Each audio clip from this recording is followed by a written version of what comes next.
자, 나머지 9은 어디에? 라는 제목으로 하나님 말씀 증거하겠습니다. 예수님이 이렇게 길을 가십니다. 이제 갈릴리에서 이제 예루살렘으로 가시는데요. 오늘 말씀을 보게 되면은 경계 사이로, 사마리아와 갈릴리 경계 사이로 이렇게 가시는데요. 이게 그냥 그 발걸음 닿는 대로 이렇게 가시다가 보니까 이 지역으로 가신 게 아니고, 여기서 말하는 이 경계 사이로 가시다라는 것은 이 지역으로 일부러 주님이 가셨다라는 그런 의미가 됩니다. 그러니까 주님이 하시는 모든 말씀과 그런 행위와 이런 모든 주님에 관한 것들은요, 다 의도를 갖고 계세요. 선한 의도를 갖고 계신다는 것이죠. 그러니까 예수님은 이 지금 10명의 나병 환자가 기다리고 있는 이 마을을 알고 계셨던 거예요, 미리. 그래서 그곳으로, 경계 사이로 가시는 겁니다. 편한 길을 두시고. 그 마을 입구에, 근데 그 마을 입구에, 정확히는 이 마을 밖에 이 예수님을 기다리는 이 10명의 사람들이 있습니다. 근데 이 10명의 사람들의 특징이 있어요. 뭐냐 하면 나병 환자입니다. 이 문둥병자들이에요. 지금에는 이 한센병이라고 하는 이 나병이 그렇게 막 두렵고 막 불치병으로서 막 우리에게 그렇게 다가오지 않지만, 이 전염력도 사실은 약합니다. 이 독감보다도 약해요. 잘 치료받으면은 병이 더 이상 악화되지도 않고. 근데 예수님 당시만 하더라도 이거를 고칠 수 있는 의료 기술이 없으니까 일단 걸리게 되면요, 그냥 끝이라고 보시면 됩니다. 그러니까 이 사람들이 마을 입구도 아니고 마을 밖에서, 마을과 떨어져서 지금 예수님을 기다리고 있다라는 것, 이게 뭘 의미하냐면 이 10명의 나병 환자들이 이 사회 속에서 사람들과 함께 지금 살지를 못하는 거예요. 모두가 다 꺼려하기 때문에 가까이 다가가면 돌에 맞습니다. 맞아 죽을 수도 있어요. 그러니 여러분, 마을 멀찍이 떨어져서 예수님이 오신다는 얘기를 듣고 기다리고 있는 거예요. 참 안타깝고 불쌍한 상황입니다. 이 나병 환자들이라는 거예요. 여러분, 이런 그들의 자리에, 그들의 상황에 한번 서보시기를 바랍니다. 이들이요, 집도 없어요. 가족과 살 수도 없습니다. 그 누구와도 어울릴 수가 없어요. 자기들끼리만 살 수밖에 없는 거예요. 이들이 아침에 눈을 뜨면 가장 먼저 무엇이 보였을까요? 텅 빈 하늘이 보이지 않았을까요? 홈리스처럼 살 수밖에 없습니다. 거처할 곳이 없어요. 또 차가운 땅이 그들의 등바닥을 더 춥게 만들고 있었겠지요. 또 눈을 뜰 때마다 사랑하는 가족들의 얼굴이 떠올랐겠죠. 매일 그런 삶을 사는 거예요. 얼마나 힘든 삶이었겠습니까?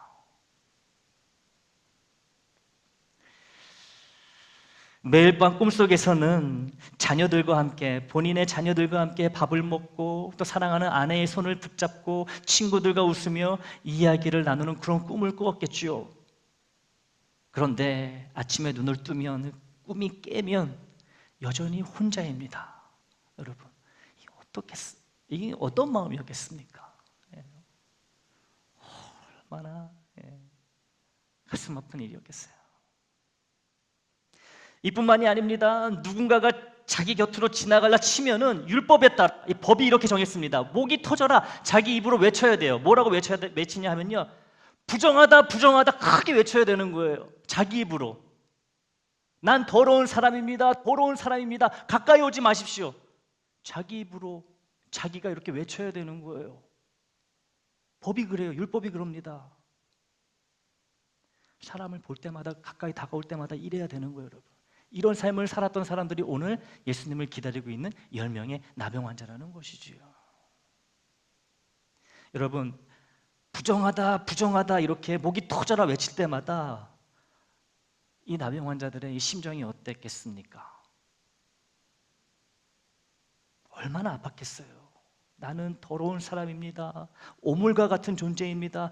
가까이 오지 마세요. 더럽혀집니다. 당신도 부정해집니다.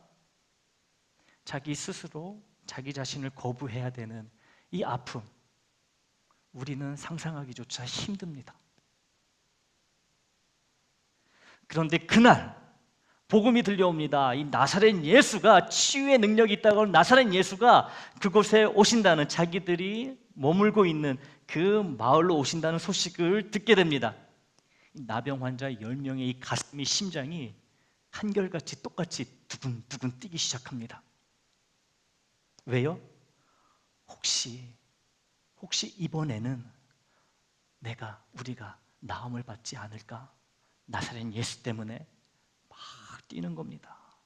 발을 동동 구르면서 나사렛 예수를 기다리고 있는 거예요. 이 10명이 마을 멋지게 떨어져가지고 기다리던 나사렛 예수가 다가옵니다. 부정하다 부정하다 외치는 대신 이 10명이 뭐라고 외칩니까? 한 목소리로 예수 선생님이요 우리를 불쌍히 여기소서. 예수님이 구세주인지 아직 모릅니다. 그러니까 선생님이라고 부르는 거예요. 불쌍히 여겨달라고 10명이서 외치는 것이죠. 예수님이 들으십니다. 그들을 보십니다. 근데 뜻밖의 말씀을 하십니다. 가서 제사장들에게 너희 몸을 보이라. 이런 말씀을 하세요. 굉장히 뜻밖의 말씀입니다, 여러분. 왜 이게 뜻밖의 말씀일까요? 당시에 이 나병, 이 문둥병이 나았는지 안 나았는지는 의사가 확인을 해주는 게 아니고요, 제사장이 보고 확인을 해주는 겁니다. 그래서 병에 걸렸다가 나은 사람은 그것을 인증받기 위해서 제사장에게 가는 거예요. 근데 예수님이 지금 이 10명의 나병 환자들에게 제사장들에게 가라고 합니다. 가서 너희 몸을 보여주라고 하세요. 아직 고침을 받지 않았습니다. 낫지 않았어요. 그런데 제사장에게 가라고 합니다. 이상한 말이에요. 아직 손가락은 여전히 문드러져 있습니다. 온몸에는 상처투성이에요. 변한 게 없어요. 그런데 예수님이 제사장에게 가라 그래요. 가서 그 몸을 보여주라고 하십니다. 그런데 여러분, 놀라운 일이 벌어집니다. 이 10명의 나병 환자 모두가 걷기 시작합니다. 어디를 향해서 걷기 시작해요? 제사장을 향해서 걷기 시작한다는 거예요. 예수님의 말씀을 듣고 변한 건 아무것도 없는데 몸 여전히 진물이 흐르고 썩어 문드러지고 이런데 제사장을 향해서 간다는 거예요. 뭐 입을 맞추거나 그런 것도 아닙니다. 생각을 나눈 것도 아니에요. 10명이 동시에 첫 발을 떼면서 아마 서로를 봤을 거예요. 너도 가는 거야? 나도 가는데.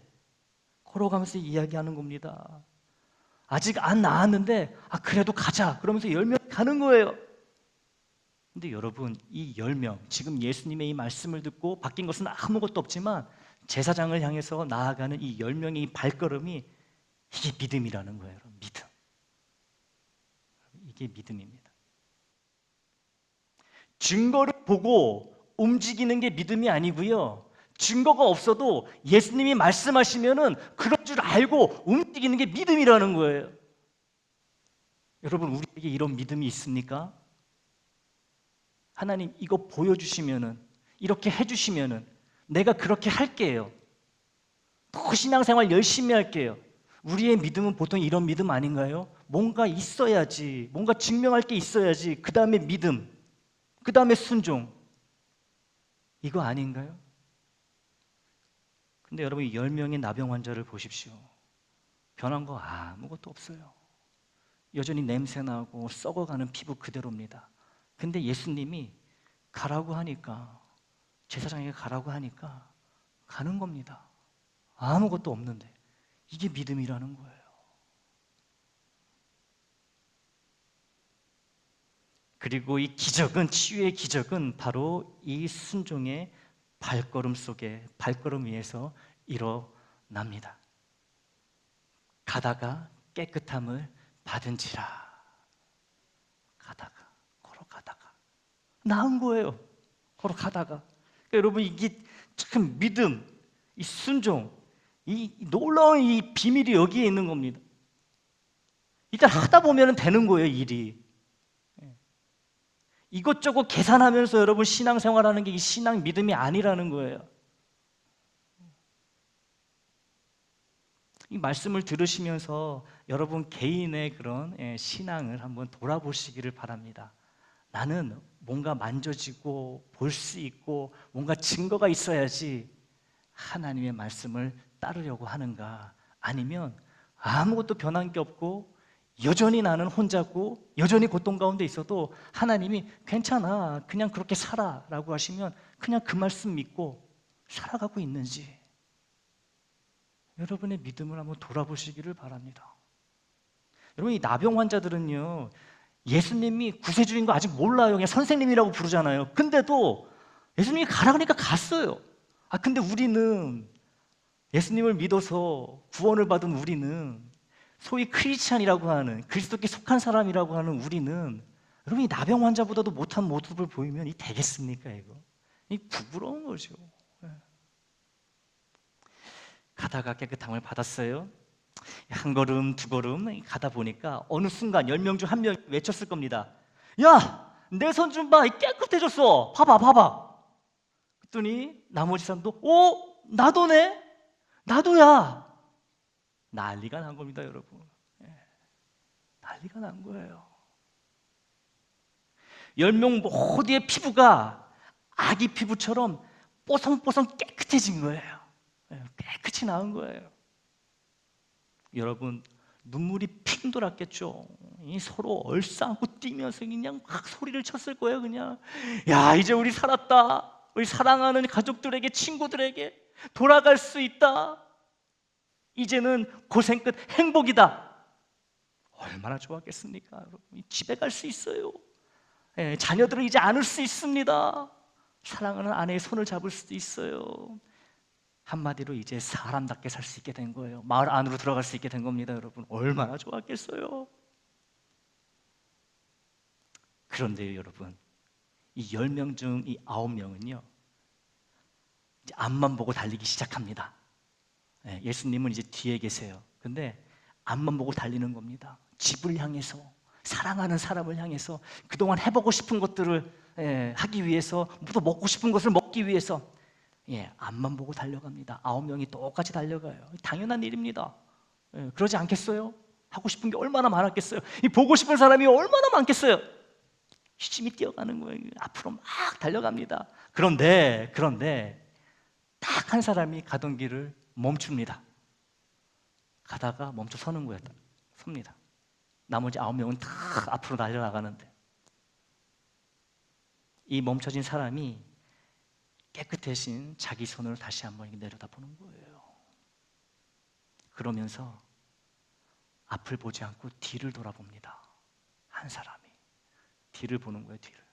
뒤에 누가 있어요? 예수님이 계신 거예요. 예수님. 왜 그랬을까요? 왜 걸음을 멈추고 왜 뒤를 돌아봤을까요? 이 은혜를 주신 분이, 이 감사를 주신 분이 저기 뒤에 계시는데 이 생각이 마음을 사로잡았던 것이죠. 그러니까 앞으로 나아갈 수가 없는 거예요. 확 무엇에 이끌리듯이 뒤로 향하게 되는 겁니다. 방향을 틉니다. 180도 틀어버리는 거예요. 나머지 9명의 이 전에 이 나병 환자들은, 이 동료들은 다 앞으로 달려나갔지만 한 사람만큼은 뒤를 돌아서 주님께 나아갑니다. 가족을 향해 가지 않아요. 고향으로 가지 않습니다. 먹고 싶은 거 먹으러 가지 않습니다. 하고 싶었던 걸 하러 가지 않아요. 예수님을 향해 다시 돌아갑니다. 예수님께 돌아가면서 여러분, 조용히 가지 않고 입으로는 큰 소리로 하나님께 영광을 돌립니다. 목청이 터지라 외치면서 가는 거예요. 하나님께 영광을 돌립니다. 그리고 드디어 뒤에 계신 예수님을 만나게 됩니다. 여러분, 오늘 주보 표지 한번 보세요. 주보 표지가 바로 이 장면입니다. 돌아와서 예수님의 발 앞에 엎드리는 거예요. 엎드리는 거예요. 예수님은 어디 안 가시고 기다리고 계신 것을 우리는 알고 있습니다. 이 한 사람이 돌아올 것을 알고 계시고 어디 안 가신 거예요. 그 자리에 계신 거예요. 이 한 명의 이 고침받은 나병 환자가 주님께 와서 말합니다. 감사합니다. 정말 감사합니다. 아마 목이 메어서 말이 제대로 안 나왔을 거예요. 어쩌면 눈물이 뚝뚝 떨어졌을지도 모릅니다. 그런데요, 성경이 여기서 조용하게 우리에게 알려주는 게 있어요. 뭐냐 하면 그는 사마리아 사람이라. 유대인이 아니라 이스라엘 사람이 아니라 사마리아 사람이래요. 사마리아 사람. 여러분, 이게 얼마나 놀라운 일인지 아십니까? 당시 유대인들은요, 이 사마리아 사람을요, 이 절반짜리 유대인, 이 혼혈, 이 순수 혈통의 아브라함 자손이 아니고 이방인의 피가 섞인, 소위 이 잡종이라고 해가지고요, 사람 취급을 안 했어요. 이 사마리아 사람을. 여러분, 이 10명의 나병 환자가 똑같이 병에 걸려가지고 같이 있었지만 나머지 9명은 유대인이었음을 우리가 추측해 볼 수가 있습니다. 같은 나병 환자지만 그 그룹 안에서도 여러분, 이 사마리아 사람, 이 사람은요, 엄청 무시를 받았을 거예요. 엄청 조롱을 받았을 겁니다. 같은 나병 환자지만, 야, 너랑 나랑, 너랑 우리랑 뭐 같은 병 걸렸다고 뭐 똑같은 줄 알아? 우리는 이래봬도 유대인이야, 아브라함 자손이야. 근데 너는 잡종이야. 분명히 이런 서러움이 있었을 겁니다. 그 외로운 사람들 중에서도 가장 외로운 사람이 바로 이 사마리아 사람이었을 거예요. 가장 아픈 사람이. 그런데 가장 아픈 이 사람, 가장 소외받았던 그 사람만이 유일하게, 이 한 명만이 돌아왔다는 거예요. 예수님께 돌아왔습니다. 그 잘난 9명의 유대인은 없어요. 사라지고 없습니다. 그런데 멸시천대 갖가지 욕이란 욕은 다 먹었던 이 사마리아 사람만이 주님께 돌아왔다는 것이지요. 여러분, 어떻게 이 사람만 돌아올 수 있었을까요? 이 사마리아 사람만 똑같은 은혜를 받았는데, 똑같은 감사의 제목이 있는데 왜 이 사람만 예수님께 돌아와서 감사합니다 라고 주님의 발 앞에 엎드려서 주님께 경배를 드렸을까요? 자기 자신이 이런 복을, 축복을 받을 자격이 없다는 것을 깨달았기 때문에 그래요. 인정했기 때문에 그럽니다. 나는 유대인도 아니고, 나는 정말 개처럼 취급받는, 사람 취급 못 받는 사람인데 내가 어떻게 이런 복을 받을 수가 있지? 유대인도 아닌데. 근데 이런 나를 나사렛 예수는 고쳐주셨어. 이거를 알고 이거를 깨달으니 앞으로 갈 수가 없었던 거예요. 주님께 다시 돌아올 수밖에 없었던 것이죠. 이 깨달음, 은혜 받을 자격이 없는 자신의 깨달음이, 자신에 대한 깨달음이 여러분 진짜 감사를 하는 사람으로 만들었다는 것이지요. 여러분, 나는 은혜 받을 자격이 있어, 나는 이 정도 대우를 받을 자격이 있어, 나는 이 정도 존중받을 자격이 있어 하는 사람은 감사를 절대 못합니다. 모든 게 다 당연한 거예요. 감사 없습니다. 내가 죄인이고, 내가 이 자리에 서고, 내가 예수를 믿는 사람으로 살아갈 수 있는 것, 감당할 수 없는 하나님의 은혜다.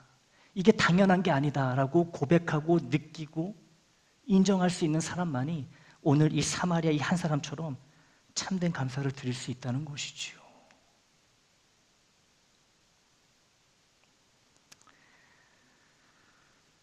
예수님이 물으십니다.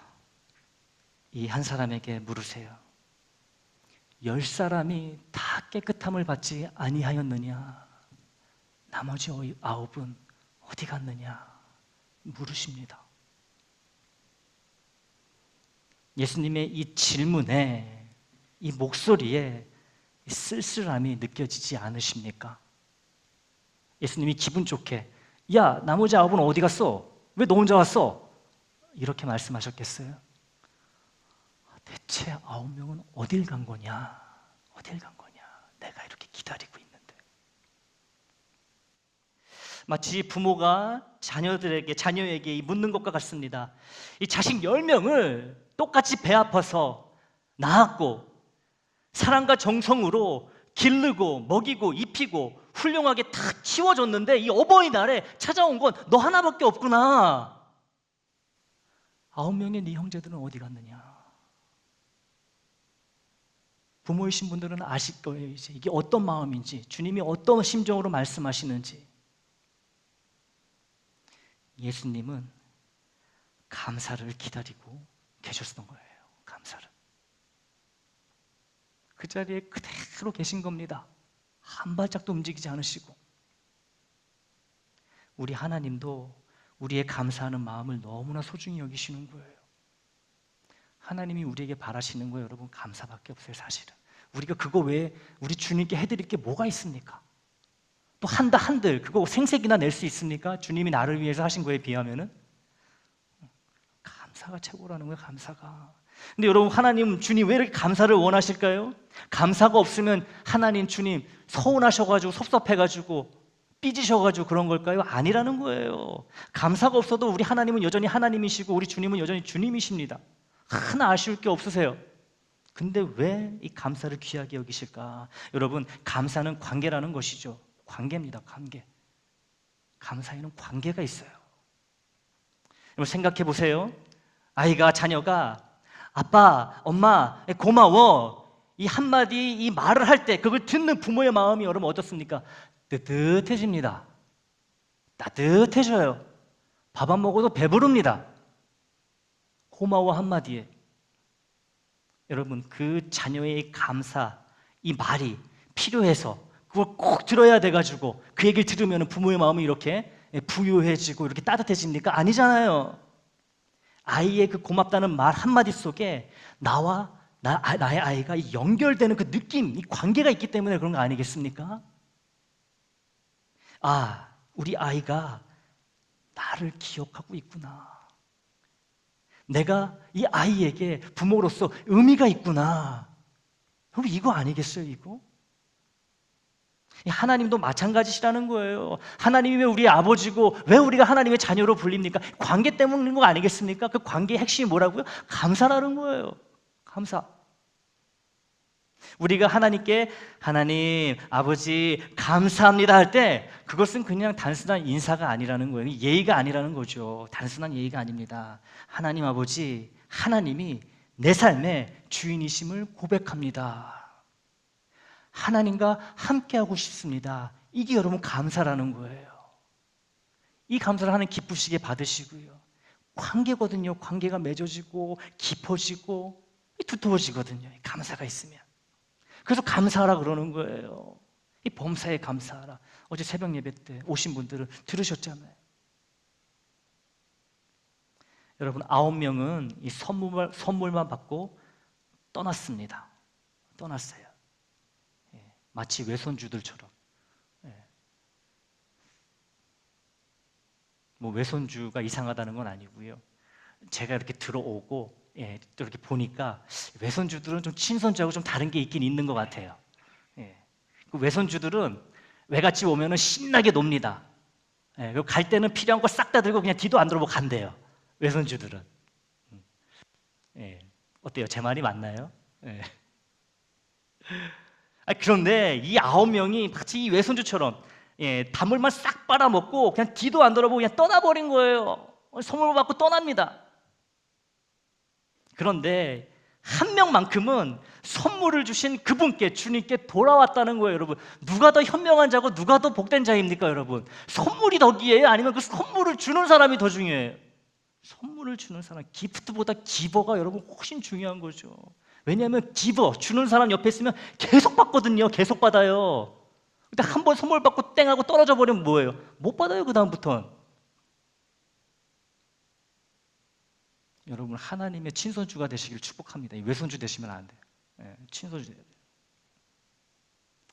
이 9명에게는요, 여러분, 몸이 낫는 게 전부였지만 이 한 명에게는요, 이 치유가, 몸이 낫는 것이 이제 축복의 시작이었다는 것이죠. 축복의 시작이에요. 이 9명은 여기서 그냥 끝나버립니다. 몸 낫고 그냥 끝나버려요.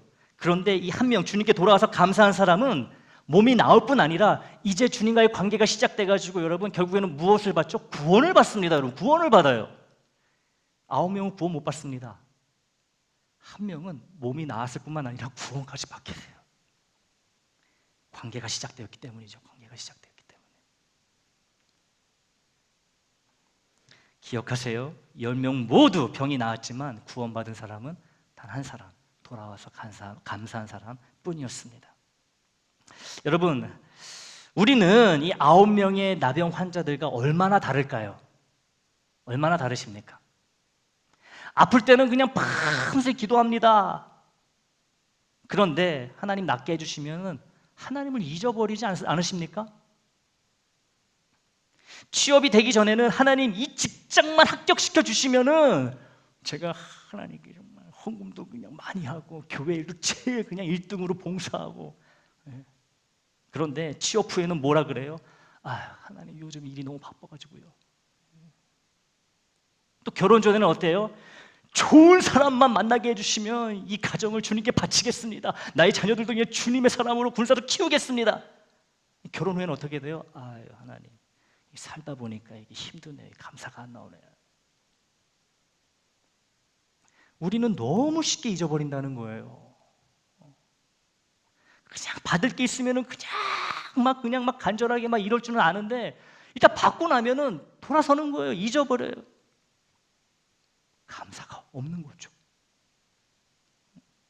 여러분, 숨 쉬는 것도 은혜예요. 가족이 있는 것만으로도 은혜입니다. 오늘 하루를 이렇게 살아가는 것만으로도 이 기적인데 우리는 어떻게 살아가요? 뭐 그거 당연한 거 아니야? 남들 다 그렇게 사는 거? 이러기 시작하면 여러분 감사거리가 하나도 없어요. 맨날 남이나 비교하고. 비교를 또 여러분 어떻게 합니까? 나보다 또 이렇게 상황이 좋은 사람하고 비교하잖아요. 그럼 맨날 불평하는 거예요. 하나님, 저 사람은 나보다 나은 게 뭐가 있어서 저렇게 복을 주시고 나는 맨날 이렇게 살게 하십니까? 여러분, 당연하기 시작하면요 감사가 없어요. 감사가 없습니다. 목사가 교인을 당연하게 생각하고 교인이 목사를 당연하게 생각하고 그 교회 감사 없어요. 당연한 건데 뭐. 아니 뭐 목사니까 그거 해야 되는 거 아니야? 교인이니까 그거 해야 되는 거 아니야? 이러기 시작하면 안 된다는 거예요. 여러분, 이러기 시작하면. 여러분, 아주 사소해 보이는 모든 것들이 사실은 다 감사의 이유가 됩니다. 기억하시길 바라요. 아침에 일어날 수 있는 거, 눈 뜨는 것 감사해요. 따뜻한 물로, 여러분 요즘같이 추운 날 따뜻한 물로 샤워하는 거, 여러분 따뜻한 물 안 나오는 집 있으십니까? 손 들어보세요. 제가 가가지고 대표 드릴 테니까. 다 있어요. 얼마나 감사해요, 여러분. 얼마나 감사해요. 그리고 누군가와 짧은 대화라도 나눌 수 있는 것, 입을 열어서, 그리고 무사히 하루 일을 마치고 집에 돌아올 수 있는 것, 이게 다 감사라는 것이죠, 여러분. 여러분, 이런 사소한 것들을 느낄 때마다 하나님 감사해요, 정말 감사해요. 작게라도 말해보시기 바랍니다. 하나님과의 관계가 다시 시작이 되는 거예요. 거기에서 하나님 기뻐하십니다. 그리고 가능하다면 주변 사람들에게도 여러분 표현해 보세요. 아들아, 딸아, 나를 아빠, 엄마로 불러줘서 고맙다. 자녀들에게 부모가. 여보, 오늘도 수고했어요. 부부지간에. 또 일터에서는 아무개씨, 당신과 함께 이룰 수 있어서 너무 기뻐요. 또 우리 교회에서는 서로를 보면서 우리 애장에 집사님이 계시고 또 권사님이 계시고 장로님이 계시고 교우님이 계셔서 얼마나 감사한지 몰라요. 이게 나누자는 것이죠. 고백하자는 거예요. 서로를 보면서 한번 고백해 봅시다. 감사해요. 해봅시다.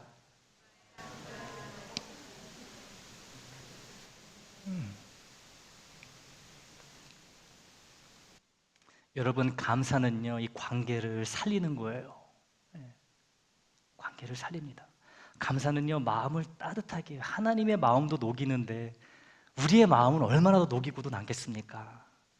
감사는 하나님과 우리의 사이의 문을 활짝 열어주는 통로가 됩니다. 예수님의 질문이 오늘도 들립니다. 나머지 9은 어디 있느냐? 그 9에 여러분 우리가 있으면 안 되겠죠. 안 되겠죠. 받은 은혜만 챙겨서 자기 길로 달려가는 9명이 되어서는 안 돼요. 잠시 멈춰서 돌아보고 감사하며 주님께 돌아오는 그 한 사람이 되어야 됩니다. 그 한 사람이 되시길 바라요. 오늘이 바로 그 선택의 순간입니다. 주님께 감사함으로 돌아설 수 있는 축복의 기회예요. 늦지 않았습니다. 이 기회를 잡으시길 바래요. 주님 감사합니다. 이제야 돌아왔습니다. 정말 감사합니다. 이 고백이 여러분의 삶을 바꿀 것입니다. 단순한 치유를 넘어 진짜 구원의 기쁨을 경험하게 해줄 거예요.